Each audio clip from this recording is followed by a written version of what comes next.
ഇന്ന് തിയേറ്ററുകളിലേക്ക് എത്തിയ ഇന്ത്യൻ ബ്രഹ്മാണ്ഡ സിനിമയാണല്ലോ കൽക്കി 2898 AD. സിനിമ തിയേറ്ററുകളിൽ ആദ്യ ദിവസം തന്നെ പോസിറ്റീവ് നേടിയെടുത്തതോടെ ഇനി എല്ലാവരും കൂടുതൽ പ്രേക്ഷകരെ ഉറ്റുനോക്കുന്നത് സിനിമയുടെ ബോക്സ് ഓഫീസിലേക്കാണല്ലോ. സിനിമ മികച്ച അഭിപ്രായങ്ങൾ നേടിയെടുക്കുകയാണെങ്കിൽ 1000 കോടി നേടിയെടുക്കുമോ എന്നൊരു ചോദ്യം സിനിമയുടെ റിലീസിന് മുന്നേ തൊട്ടുള്ള ഒരു ചോദ്യം തന്നെയാണ്. ബാഹുബലിയിലൂടെ 1000 കോടി കളക്ഷൻ നേടിയെടുത്ത് കാണിച്ചു തന്ന പ്രഭാസ് ഇനി എപ്പോൾ 1000 കോടി കളക്ഷൻ നേടിയെടുക്കുമെന്ന് ഓരോ സിനിമകൾ ഇറങ്ങുമ്പോഴുമുള്ള ചോദ്യമാണ്. ഇപ്പോഴത്തെ ആ ചോദ്യങ്ങൾക്കെല്ലാം തന്നെ ഉത്തരം കൽക്കി എന്ന സിനിമയുടെ ഫൈനൽ കളക്ഷൻ നൽകുമെന്നാണ് നമ്മുടെ ഒരു വിലയിരുത്തൽ. സിനിമ 1000 കോടിയെല്ലാം തന്നെ ഏറ്റവും കുറഞ്ഞത് വേൾഡ് വൈഡ് ഗ്രോസ് കളക്ഷൻ നേടിയെടുക്കുമെന്ന് തന്നെയാണ് നമ്മുടെ പ്രതീക്ഷ.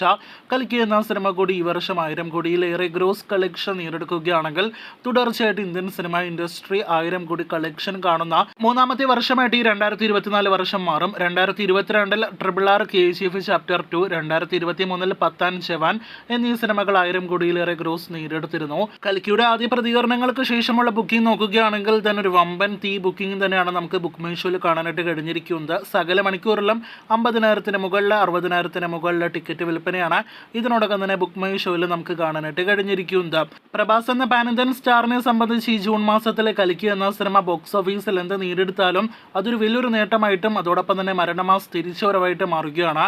കാരണം കഴിഞ്ഞ വർഷം ഇതേ ജൂൺ മാസമായിരുന്നു ആദിപുരുഷ പോലെ പ്രഭാസിന്റെ കരിയറിൽ തന്നെ ഏറ്റവും കൂടുതൽ ട്രോളുകൾ നേടിയെടുത്ത മോശം ലുക്കെല്ലാം തന്നെ നാം കണ്ട സിനിമ റിലീസ് ചെയ്തത്. 2023 ജൂൺ മാസം 16-ാം തീയതി തിയേറ്ററുകളിലേക്ക് എത്തിയ സിനിമ പ്രഭാസിന് വളരെയധികം മോശം ഇമേജ് നേടിക്കൊടുത്ത ഒപ്പം തന്നെ ബോക്സ് ഓഫീസിൽ തകർന്ന സിനിമയാണ്. ഇപ്പോഴത്തെ കൃത്യം ഒരു വർഷത്തിന് ഇപ്പുറം ഒരു സയൻസ് ഫിക്ഷൻ സിനിമയെല്ലാം തന്നെ വെച്ച് 1000 കോടിയെല്ലാം തന്നെ വേൾഡ് വൈഡ് ഗ്രോസ് കളക്ഷൻ സിനിമ നേടിയെടുക്കുകയാണെങ്കിൽ അത് വേറെ ലെവൽ എന്ന് നിസ്സംശയം പറയാം.